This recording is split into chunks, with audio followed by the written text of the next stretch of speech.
예수님의 제자들이 지금 갈릴리아 한 산에 모여 있습니다. 오늘 본문 16절에 11제자가 갈릴리에 가서 예수께서 지시하신 산에 이르렀다라고 말씀하고 있습니다. 이 산은 예수님이 이미 명하신 그 장소입니다. 예수님의 부활을 목격한 여인들, 부활의 소식을 전하는 천사들의 메시지를 들었던 그 여인들은 급히 제자들에게 뛰어가서 예루살렘이 아닌 갈릴리로 모이라는 명령을 전했습니다. 제자들은 이 여인들의 말을 듣고 갈릴리로 모이게 된 것입니다. 오늘 본문인 16절에서 우리는 두 가지 사실을 알 수 있습니다. 먼저 예수님의 제자가 12명이 아니라 11명으로 기록되어 있다는 사실입니다. 누가 빠졌습니까? 가룟 유다입니다. 자살을 했지요. 그는 예수님의 제자로 시작했습니다. 시작은 잘한 사람입니다. 그러나 끝을 잘못 맺은 경우입니다. 많은 사람들이 시작은 잘합니다. 그러나 끝을 잘못 맺는 경우가 참 많습니다. 그는 사탄의 유혹에 빠져서 예수님을 배신하여 팔게 되었고 그 결과 자살을 했습니다. 왜 그렇게 되었을까요? 첫 번째는 교만 때문이었습니다. 그는 3년 동안 예수님을 따라다녔지만 예수님의 말씀과 명령에 순종하지 않았습니다. 그는 예수님의 말씀과 행동에 동의할 수가 없었습니다. 그는 자기가 원하는 메시아상이 있었습니다. 다윗과 같이 영웅적이고 정치적인 힘 있는 왕이 나타나서 로마의 압제로부터 나라를 구해줄 그런 강한 메시아를 원했던 것입니다. 그런데 스승인 예수님이 그러한 메시아가 되기를 거부하셨습니다. 예루살렘으로 올라가면서 여러 차례 고난받으시고 죽으실 것을 이야기하신 것입니다. 그래서 자기 마음에 안 드는 그 예수님에 대해서 실망하고 더 이상 예수님을 따르지 않기로 결정한 것입니다. 그것이 바로 교만입니다. 원래 사탄은 교만한 존재입니다. 모든 교만한 자의 마음속에는 사탄의 음모가 들어 있습니다. 교만은 하나님을 왕으로 인정하지 않으며 자신이 왕이 되도록 만드는 것입니다. 내 마음에 안 들면 모든 것이 다 미워지고 또한 내팽개치는 것, 이것이 바로 교만한 자의 그런 모습입니다. 두 번째 이유는 가룟 유다의 생애를 살펴볼 때 자기 주장이 많았다라는 것을 알 수 있습니다. 자기 의견, 자기 생각이 많습니다. 그리고 항상 냉소적이고 비판적입니다. 예수님의 머리에 향유를 붓는 여인에게 비난의 말을 쏟아내었습니다. 그의 사고와 의지는 언제나 부정적이었습니다. 세 번째 이유는 가룟 유다가 야망의 사람이었다는 것입니다. 그는 욕심이 있었습니다. 돈 욕심이 있었고 권력 욕심이 있었습니다. 말은 정의롭고 합리적으로 합니다. 그러나 그 동기의 깊은 곳에는 욕망이 숨어 있었습니다. 성경은 그를 도적이다 이렇게 표현합니다. 돈꾀에 관심이 있었다 이렇게 말합니다. 예수님을 따라다닌 지 3년이 지난 후에 가룟 유다는 자기 생각과 예수님의 생각이 달랐다는 사실을 깨닫게 됩니다. 결국 가룟 유다는 예수님을 팔아버리고 맙니다. 예수님을 따르다는 것은 자기를 부인하고 자기 십자가를 지는 것인데 가룟 유다는 자기 생각을 버리지 않았으며 끝내 예수님을 배반하고 말았습니다. 16절에서 발견하는 또 다른 사실은 예수님이 제자들을 부르실 때 예루살렘으로 부르시지 않고 갈릴리로 부르셨다는 것입니다. 왜 예수님은 제자들을 예루살렘이 아닌 갈릴리로 부르셨을까요? 여기에는 아주 깊은 의미가 숨어 있습니다. 사실 예루살렘은 예수님에게도 기독교에 있어서도 아주 중요한 장소입니다. 모든 사건이 예루살렘을 중심으로 일어납니다. 예수님의 탄생이 예루살렘 주변 베들레헴에서 일어났습니다. 또한 예수님이 십자가에 못 박히신 것도 부활하신 것도 예루살렘입니다. 기독교의 탄생이라 할 수 있는 오순절 성령 강림 사건도 예루살렘에서 있었습니다. 예루살렘은 하나의 사건입니다. 그런데 하나님께서는 제자들을 예루살렘으로 부르시지 않고 갈릴리로 부르셨습니다. 갈릴리는 어떤 곳입니까? 예수님이 자라시고 성장하신 곳입니다. 예수님의 영혼의 고향입니다. 예수님께서 제자들을 만나시고 나를 따라오너라 라고 제자들을 부르신 곳이 바로 갈릴리입니다. 제자들과 함께 울며 함께 웃고 기적을 베풀며 하나님의 말씀을 나누던 곳이 바로 갈릴리였습니다. 우리에게 이런 갈릴리가 필요합니다. 일할 수 있는 예루살렘도 필요하지만 내 영혼을 깊이 변화시킬 수 있는 예수 그리스도와의 비밀스러운 은혜의 관계에 들어갈 수 있는 그런 갈릴리가 필요한 것입니다. 예수님과 인격적으로 개인적으로 은밀하게 만나는 장소를 말합니다. 해변가를 거닐며 제자들과 함께 말씀을 나누신 곳, 병든 자를 고치시며 연약한 자를 격려하시는 그 예수님을 갈릴리에서 보게 됩니다. 예수를 믿는 구원의 기쁨, 죄 용서함 받은 기쁨, 하나님의 자녀가 된 감격을 경험할 수 있는 곳, 그것이 바로 예수님의 갈릴리였습니다. 예루살렘이 외향적이고 사건 중심이라고 말한다면 갈릴리는 내면적이고 영적인 고향과 같은 곳입니다. 예수님은 예루살렘이 아니라 영적 변화의 산실인 갈릴리를 선택하셔서 제자들에게 제2의 탄생이 있게 하시고 제2의 사명을 맡기신 것입니다. 예수님은 죽음에서 살아나셨습니다. 이제는 예전의 모습으로는 안 된다는 것입니다. 예수님은 제자들에게 부활의 증인이 되도록 다시 제2의 선택, 제2의 부름을 요구하고 있는 것입니다. 우리 모두는 구원의 부르심을 받았습니다. 하나님의 자녀로 부르심을 받았습니다. 그러나 그렇다고 해서 모든 사람이 다 사명의 부르심을 받은 것은 아닙니다. 부활하신 예수님은 이제 사명을 주시기 위해 갈릴리에서 제자들을 다시 만납니다. 오늘 우리에게도 바로 이 갈릴리에서의 예수님과의 만남이 필요합니다. 나를 구원하신 하나님, 나를 하나님의 자녀로 만드신 그 하나님 앞에서 내가 이제는 예수님을 따르기로, 예수님의 제자가 되기로 결단하는 그러한 시점이 필요한 것입니다. 주님은 우리를 새롭게 만나시기를 원합니다. 우리의 병을 고쳐주시고 우리의 죄를 용서하시고 우리의 상처를 치유해 주시기를 원하십니다. 아멘. 다시 갈릴리에서 만나자. 아멘. 우리 갈릴리에서 만나자. 아멘. 부활하신 우리 주님께서는 그 권능과 영광을 가지시고 우리를 새롭게 부르십니다. 그 부르심에 예 주님 제가 여기 있습니다. 순종으로 응답하시는 저와 여러분이 되시기를 우리 하나님은 원하십니다. 갈릴리에서 제자들은 어떤 경험을 했습니까? 오늘 보면 17절에 예수를 배웠고 경배하나 아직도 의심하는 사람들이 있더라. 약속한 장소에 가보니 예수님이 먼저 와 계셨습니다. 갈릴리에서 일어나는 사건은 예수님을 만나는 사건입니다. 예수님을 만나는 사건보다 더 위대한 사건이 어디 있겠습니까? 일보다 더 중요한 것은 예수님을 만나는 것입니다. 봉사보다 더 중요한 것은 예수님을 만나는 것입니다. 제자들은 예수님을 만났습니다. 부활하신 주님을 만났습니다. 이때 제자들의 마음이 어떠했을까요? 부활하신 주님을 만나는 긴장과 설렘이 있었을 것입니다. 이것이 진정한 신앙입니다. 신앙은 살아 역사하는 것입니다. 움직이는 것입니다. 역동적인 것입니다. 그리고 성장하는 것입니다. 느끼는 것입니다.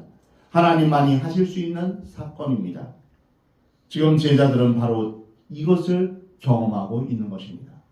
살아계신 예수님을 만나는 것입니다. 여러분이 믿는 예수님은 어떠한 분이십니까? 아무런 영향력을 주지 않고 우리의 성격 하나 고칠 수 없는 그런 분이십니까? 우리의 인격 하나 고칠 수 없는 분이십니까? 나는 그냥 이대로 살래. 내 성격 원래 이래. 이렇게 하면 안 됩니다. 우리는 예수님을 만나면 변화되어야 됩니다. 거룩하고 또한 성숙함으로 변화되어야 합니다. 그렇게 교회를 오래 다녔고 그렇게 기도를 많이 했는데 어떤 변화, 무슨 변화가 여러분에게 있었습니까? 무슨 역사가 있었습니까? 우리의 신앙은 부활의 신앙이 되어야 됩니다. 부활의 예수님을 만나는 신앙이 되어야 합니다. 살아 움직이는 신앙, 역사하는 신앙, 생동하는 신앙이 되어야 합니다. 예수님을 만났을 때 제자들은 두 가지 반응을 보였습니다. 먼저는 예수를 배웠고 경배했다라는 것입니다. 제자들의 첫 번째 반응은 경배입니다. 이것은 부활하신 예수를 뵙고 그 자리에 엎드려 발을 붙잡고 경배했던 여인들과 같습니다. 부활하신 예수님을 목격한 순간 상상할 수 없는 전율과 함께 그 경이로움과 기적의 현장 앞에서 무릎을 꿇고 엎드리면서 주님, 당신은 주님이십니다. 영광을 받아 주시옵소서. 주님은 죽음을 이기셨습니다. 승리하셨습니다. 이렇게 하면서 경배가 터져 나오는 것입니다. 우리가 예수님을 만나면 자연스럽게 그냥 경배하게 됩니다. 하나님을 찬양하게 됩니다. 진정한 예배는 부활하신 예수님을 만날 때 일어나는 것입니다. 우리나라에서는 조상에게 죽은 사람에게 절하며 제사를 지냅니다. 어떤 의미에서는 이것은 살아있는 자가 아니라 죽은 자에게 절하는 것입니다. 우상 숭배이죠. 우리가 드리는 예배가 혹 순서에 따라서 습관에 따라서 기도하고 찬양하고 설교 듣고 그것으로 끝나면 그것은 진정한 예배가 아닙니다. 진짜 예배는 부활하신 살아계신 예수님을 예배 가운데 만나는 것입니다. 제자들의 또 다른 반응이 있었습니다. 오늘 본문을 보면 예수님의 제자 가운데 의심하는 자가 있었다 이렇게 표현하고 있습니다. 이런 사람은 진리를 보면서도 거부하는 사람이며 기적과 부활을 목격하면서도 믿지 않으려는 사람입니다. 사람들이 하나님을 믿지 않고 신앙을 갖지 않는 이유가 무엇일까요? 사실을 확인하지 못했기 때문이 아닙니다. 그들에게 믿지 않으려는 의지가 있기 때문입니다. 우리 인간은 하나님을 떠난 이후에 우리 마음에 완악함이 있어서 하나님을 좀처럼 믿지 않으려고 합니다. 거부하려는 의지가 있기 때문입니다. 그래서 그 사람에게는 아무리 진리를 가르쳐 주어도 일단 거부하는 것입니다. 그 속에는 악한 거짓의 영이 있습니다. 예수님이 부활하셨다는 사실을 눈앞에 보면서도 믿지 않으려고 합니다. 이것이 바로 불신앙입니다. 그러나 우리는 여기서 놀라운 사실을 하나 더 발견하게 됩니다. 그것은 예수님의 태도입니다. 믿지 않으려는 의지를 가진 사람, 삐뚤어진 마음을 가진 사람, 진리를 보고도 믿지 않으려는 사람들을 예수님이 택하신 것입니다. 그런 사람들에게 예수님이 지상명령을 주셨습니다. 우리는 여기서 예수님은 어떠한 허물과 실수와 부족함이 있어도 용서하시고 새롭게 그들을 쓰신다는 사실을 발견하게 됩니다. 이 사람들이 언제 변화를 받았습니까? 오순절입니다. 오순절 성령 강림 때 그들은 완전히 변화되었습니다. 겁을 내고 도망갔던 제자들, 의심하던 제자들이 성령의 불을 받고 나서 완전히 새 사람으로 변화된 것입니다. 모두가 위대한 십자가와 부활의 증인이 되었습니다. 그들 모두 복음을 위한 순교자가 되어 주님의 부활과 복음을 전한 자로 변화되었습니다. 혹시 여러분 중에 나의 믿음이 조금 부족하다고 생각하는 분이 있습니까? 마음속에 의심이 있는 분이 있습니까? 하나님 보시기에 나는 준비된 그릇이 아니다. 이렇게 생각할지라도 안심하시기 바랍니다.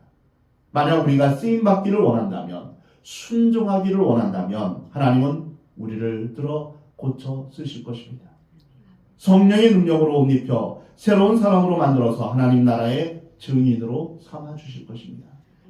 예수님은 갈릴리에서 제자들을 만나서 세 가지 메시지를 주셨습니다. 첫 번째는 오늘 본문 18절에 예수께서 나와 말씀하여 이르시되 하늘과 땅의 모든 권세를 내게 주셨으니.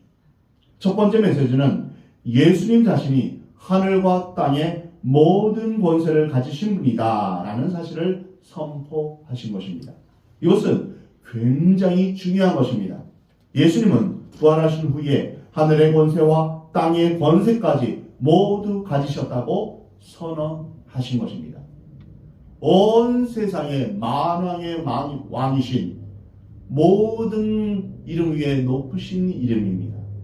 죄와 사망의 권세를 깨뜨리시고 사탄의 권세를 깨뜨리시고 하늘과 땅의 모든 권세를 가지신 진정한 왕 중에 왕이심을 말씀하고 있습니다. 그러므로 우리는 그 왕 중에 왕이신 예수님의 말씀을 우리는 귀 기울여 들어야만 하는 것입니다. 예수님이 주신 두 번째 메시지는 무엇입니까? 오늘 본문 19절, 20절 말씀에 그러므로 너희는 가서 모든 민족을 제자로 삼아 아버지와 아들과 성령의 이름으로 세례를 베풀고 내가 너희에게 분부한 모든 것을 가르쳐 지키게 하라. 하늘과 땅의 모든 권세를 가지신 분이 주시는 이 명령 안에는 기독교의 모든 명령이 다 들어있습니다. 이 명령 하나를 우리 인생에 성취할 수 있다면 우리는 하나님의 뜻을 다 이루는 것입니다. 그만큼 중요한 명령입니다. 이 명령의 의미는 두 가지입니다. 먼저는 엄청난 명령이라는 것입니다. 가장 위대한 명령입니다. 이것은 성경 전체를 요약할 수 있는 명령입니다. 이것은 인간이 감당할 수 없는 명령이며 하늘과 땅의 모든 권세를 가지신 분만이 이룰 수 있는 명령입니다. 그래서 우리는 이 명령에 별명을 하나 붙였습니다. 지상 최대의 명령. 다시 말하면 가장 위대한 명령입니다. 또 다른 의미는 이 명령을 의심하는 사람에게 주셨다는 것입니다. 불완전한 사람에게 주었다는 것입니다. 11명의 사람들, 비겁하고 변덕이 많고 큰소리 잘 치고 뒤로 가서 딴짓하는 사람들에게 엄청난 명령을 주셨다는 것입니다. 이것은 마치 주인이 종들에게 재산을 다 맡기고 어디론가 떠나는 분 같습니다. 재산을 맡은 사람들이 재산을 다 없애버리면 어떻게 합니까? 예수님은 세계의 복음화를 11명의 제자들에게 남겨주고 떠나신 것입니다. 이것은 기적입니다. 주님께서 이 명령을 오늘 우리에게 맡기고 있는 것입니다. 이 지상명령, 지극히 큰 명령, 가장 위대한 명령을 잘 이해하기 위해서는 성경에 나타난 중요한 핵심적인 세 가지의 명령을 이해할 필요가 있습니다. 하나님께서 인간에게 주신 첫 번째 명령은 창세기 1장 28절에 있습니다. 생육하고 번성하여 땅에 충만하라. 땅을 정복하라. 바다의 물고기와 하늘의 새와 땅에 움직이는 모든 생물을 다스리라. 이것이 바로 첫 번째 명령입니다. 하나님께서는 우주 만물을 창조하셨습니다. 지구 위의 온갖 동물과 바다의 고기와 하늘의 새와 모든 육축을 다 만들어 주셨습니다. 그리고 그것을 다스릴 수 있는 인간을 창조하셨습니다. 하나님께서는 인간들에게 이런 명령을 내주셨습니다. 내가 만들어 놓은 이 지구를 잘 관리해라. 여기서 너는 생육하고 번성하라. 땅에 충만하라. 땅을 다스리라. 이 명령은 문화적인 명령입니다. 우리는 이 지구를 돌볼 책임이 있습니다. 환경을 하나님이 만들어주신 그대로 보존할 책임이 있습니다. 그러나 죄로 타락한 인간은 어떻게 했습니까? 이 지구를 망가뜨리기 시작했습니다. 환경을 오염시키기 시작했습니다. 하나님의 첫 번째 명령은 생육하고 번성하여 땅에 충만하라. 땅을 정복하라. 모든 생물을 다스리라. 이것이 첫 번째 명령입니다. 두 번째 명령은 요한복음 13장 34절 말씀입니다. 새 계명을 너희에게 주노니 서로 사랑하라. 내가 너희를 사랑한 것 같이 너희도 서로 사랑하라. 이 두 번째 계명은 기독교의 핵심적인 주제입니다. 십계명에서 나타난 하나님 사랑과 이웃 사랑에 대해서 이제 더 깊게 들어간 것입니다. 이 두 명령에 하나님의 창조 원리와 예수님의 구원 정신이 담겨져 있습니다. 그러나 죄가 들어온 이후에 인간은 어떻게 살고 있습니까? 사랑 대신에 미워하고 용서 대신에 복수하려는 마음을 갖고 살아갑니다. 주님의 명령은 서로 사랑하라입니다. 문화명령 또한 사랑하라 하는 명령에 이어서 세 번째 중요한 명령은 바로 오늘 본문 말씀의 선교 명령입니다. 가서 모든 민족을 제자로 삼으라. 원래 사람과 하나님은 서로 교제하며 하나 되는 관계였습니다. 그러나 인간이 불순종함으로 말미암아 죄가 들어와서 인간은 하나님을 거부했습니다. 하나님 기억 상실증에 걸린 것입니다. 한번 생각해 보십시오. 내가 사랑하는 사람이 나를 기억하지 못하고 내가 있는지조차 모른다면 얼마나 마음이 아프겠습니까? 인간은 하나님을 잃어버린 후에 자신의 존재의 근원을 잃어버린 것입니다. 인간 스스로 우연히 존재한다고 생각하는 것입니다. 하나님이 없다라고 결론을 내리고 그런 다음에 이 사람이 어떻게 생겨났을까? 스스로 궁리하다 보니 인간은 창조의 산물이 아니라 진화의 산물이다. 이렇게 이제 생각하기에 이르는 것입니다. 그런데 하나님을 잃어버리고 죄인 된 인간들을 위해서 예수 그리스도께서 우리의 죄를 대신 지시고 십자가에 못 박혀 죽으심으로 하나님께 갈 수 있는 길을 열어놓으신 것입니다. 이것이 바로 십자가입니다. 그러나 구원은 십자가로 끝나는 것이 아닙니다. 죽어서 무덤에 갇혀있는 예수님을 3일 후에 하나님이 부활하게 하셨습니다. 십자가를 승리의 부활로 바꿔 주신 것입니다. 예수님은 다시 부활하셨습니다. 그러므로 예수 그리스도를 믿음으로 말미암아 인간은 본질적인 원죄를 다 용서함 받게 되고 하나님의 자녀가 된 것입니다. 부활의 소망을 갖고 살아가게 된 것이죠. 그러므로 선교 명령은 예수 그리스도를 믿기만 하면 누구든지 구원을 받는다. 예수 그리스도를 믿는 자마다 하나님의 자녀가 되는 권세를 누릴 수 있다. 이것을 선포하는 것입니다. 죄로 인해 하나님에 대한 기억 상실증을 가지고 있어서 하나님의 이름을 잃어버린 모든 인간들에게 이 메시지를 전하라 라고 우리에게 말씀하십니다. 죄로 인해 사망의 권세 아래 있고 사탄의 지배 아래 종살이하는 사람들에게 구원과 자유를 선포할 메시지를 전하라는 것입니다. 바로 이것이 지상 최후 최대의 명령입니다. 교회는 왜 존재합니까?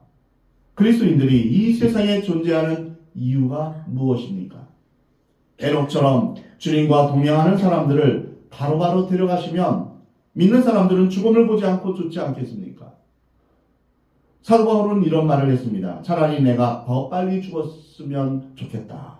왜냐하면 내가 주님을 만나기 때문이다. 그러나 죽지 않고 이 세상에 남아있는 이유는 복음을 전하기 위해서다. 이렇게 말합니다. 우리는 예수 그리스도를 증거하기 위해 이 세상에 남아있는 것입니다. 우리에게 생명이 있는 것은 아직도 해야 할 사명이 있기 때문입니다. 저를 따라해 주시기 바랍니다. 생명은 사명입니다. 생명은 사명입니다. 그렇습니다. 내게 생명이 있는 것은 나를 통해 하나님의 사명을 감당하게 하기 위한 것입니다. 많은 사람들은 이 세상에 오래 살기를 원합니다. 거의 100세가 된 할아버지가 가족들에게 매일 입버릇처럼 하시는 말씀이 있습니다. 에휴, 빨리 죽어야지. 살아서 무엇하나, 빨리 죽어야지. 그러다가 이번 코로나로 심하게 앓다가 나으신 다음에 뭐라고 했을까요? 어휴, 죽을 뻔했네. 하마터면 죽을 뻔했어. 죽다 살아났어. 세상 사람들은 이 세상에 하루라도 더 있기를 원합니다. 말은 빨리 죽어야지 라고 하지만 사실은 더 살고 싶은 것이죠. 그러나 그것은 잘못된 목표입니다. 우리는 이 세상에서 생명을 연장하여 살고 있는 것이 유일한 목표가 되어서는 안 됩니다. 우리가 이 땅에서 살고 있는 유일한 삶의 목표는 예수 그리스도를 전하기 위해서입니다. 내가 받은 축복, 하나님의 자녀가 된 것, 영원한 생명을 얻게 된 것, 영원한 천국을 소유하게 된 것을 나만 알고 나만 누리면 안 되지 않습니까? 하나님께서 우리를 이 땅에 남겨두신 이유는 선교 명령을 성취하기 위해서입니다. 그런데 이 명령은 우리 자신이 스스로 감당할 수 없는 명령입니다. 예수님은 승천하시면서 이 명령을 행할 수 있는 능력을 주시겠다고 약속하셨습니다. 사도행전 1장 8절에 오직 성령이 너희에게 임하시면 너희가 권능을 받고 예루살렘과 온 유대와 사마리아와 땅끝까지 이르러 내 증인이 되리라.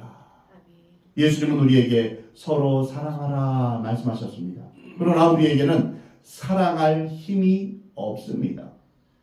우리 인간적인 사랑은 금방 고갈되고 맙니다. 이 사랑은 예수님이 우리를 사랑하신 그러한 사랑입니다. 이것은 예수님만이 하실 수 있습니다. 주님은 우리에게 전도하라 라고 하십니다. 그러나 우리에게는 전도할 힘이 없습니다. 아무리 말해도 그 사람이 변화되지 않으면 전도가 안 됩니다. 전도할 용기도 없고 능력도 없습니다. 이러한 우리에게 주님은 말씀하십니다. 내가 순종하고 기도하며 믿고 나아가기만 하면 된다. 사람의 마음을 변화시키는 것은 내가 한다. 사람의 마음을 변화시키는 것은 누가 하신다고요? 하나님이 하시고 예수님이 하시는 것입니다. 우리는 단지 순종만 하면 되는 것입니다. 누군가를 사랑하고 누군가에게 복음을 전하고 전도하는 것은 우리의 인격, 우리의 말, 우리의 언변, 우리의 힘으로 하는 것이 아닙니다. 주님이 하시는 것입니다. 선교는 교회가 하는 것이 아닙니다. 교인들이 하는 것이 아닙니다. 하나님이 하시는 것입니다. 그래서 미시오 데이라고 라틴어로 말하는데 그것은 하나님의 선교라는 뜻입니다. 그러면 누구를 통해서 선교를 할까요? 바로 우리를 통해서, 우리의 순종을 통하여서 선교하는 것입니다.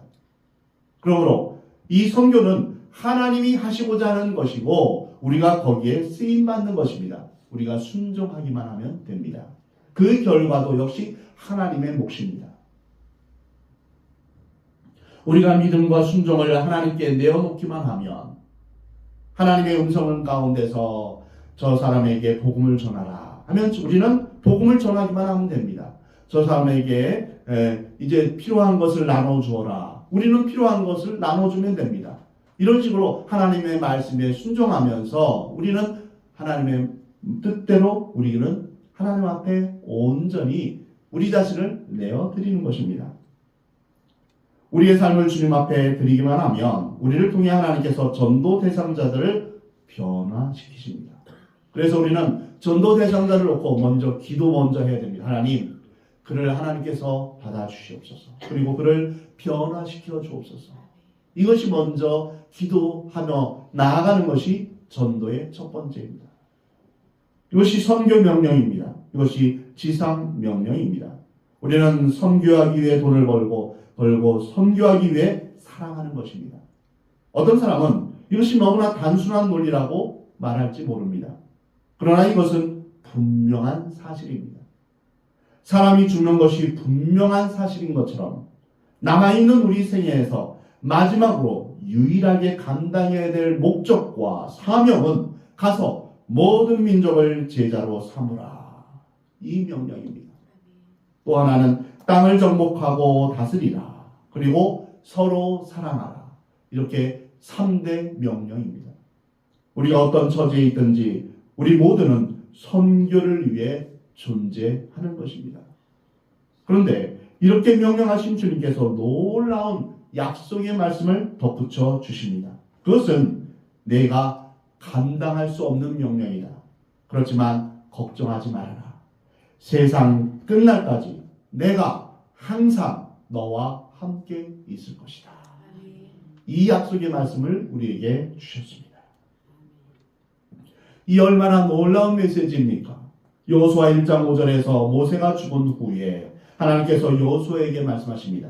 너의 평생에 너를 능히 당할 자가 없을 것이다. 내가 모세와 함께 있었던 것 같이 너와 함께 있을 것이다. 나는 너를 떠나지 않을 것이다. 나는 너를 결코 버리지 않을 것이다. 내가 어디로 가든지 나 여호와가 너와 함께 할 것이다. 말씀을 지켜 행하라. 그러면 내가 형통하리라. 요한복음 14장에서 두려워하는 제자들에게 예수님 말씀하십니다. 너희는 마음에 근심하지 말라. 하나님을 믿으니 또 나를 믿으라. 요한복음 16장에 세상에서는 너희가 환난을 당하나 담대하라. 내가 세상을 이겨노라. 말씀하십니다. 우리 주님은 인간이 감당할 수 없는 엄청난 명령, 인간 역사를 바꿀 수 있는 위대한 명령을 우리에게 주신 것입니다. 여러분 한 사람 한 사람에게 주신 것입니다. 위대한 명령과 함께 두려워하지 말라. 나는 너와 함께 할 것이다. 너를 버리지 않을 것이다. 내가 순종하기로 결정했느냐? 나는 끝까지 너를 책임지겠다. 병들었느냐? 걱정하지 말아라. 돈이 없느냐? 걱정하지 말아라.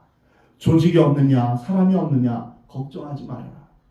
내가 정말 이 명령이 하나님으로부터 온 말씀인 줄 믿고 순종하고 앞으로 나아가기만 하면 내 생애가 형통할 것이다. 모든 것을 다 허락할 것이다. 돈은 하나님의 것이다. 건강도 하나님이 주신다. 사람도 하나님이 주신다. 방법도 하나님이 주신다. 너는 믿고 나아가기만 해라. 우리는 또 우리 교회는 이 지상 명령을 나의 것으로 받아들여야 할 것입니다. 사랑하는 성도 여러분, 주님은 우리로 하여금 이 세상을 변화시키기를 원하십니다. 이 세상은 얼마나 두려움과 불안한 가운데 살고 있습니까? 온 세상 도처에 문제투성이만 있는 듯 보입니다. 주님은 이러한 세상을 향하여 명령하십니다. 가라! 가서 모든 족속을 예수 그리스도의 제자로 삼으라. 세상 끝날까지 내가 너희와 항상 함께 있을 것이다. 사랑하는 성도 여러분 모두 이 명령에 믿음으로 순종하시기를 주의 이름으로 축원합니다. 내가 생명이 있으면 바로 이 사명을 감당하기 위함임을 인정하시기 바랍니다. 갈릴리에서 제2의 부르심으로 제자들에게 사명을 주신 것처럼 여러분 모두가 성령의 충만함을 받고 우리 주님의 위대한 명령을 여러분의 사명으로, 나의 사명으로 받아들이시기 바랍니다. 여러분 모두 성령의 능력을 힘입어서 하나님 나라의 증인으로 예수 그리스도의 부활의 증인으로 살아가기를 우리 하나님은 원하십니다. 우리 주님 다시 오실 그날까지, 세상 끝날까지 위대한 선교 명령을 감당하는 여러분을 통해서 우리 주님께서 항상 함께 하시는 은혜가 있기를 우리 주님은 원하십니다.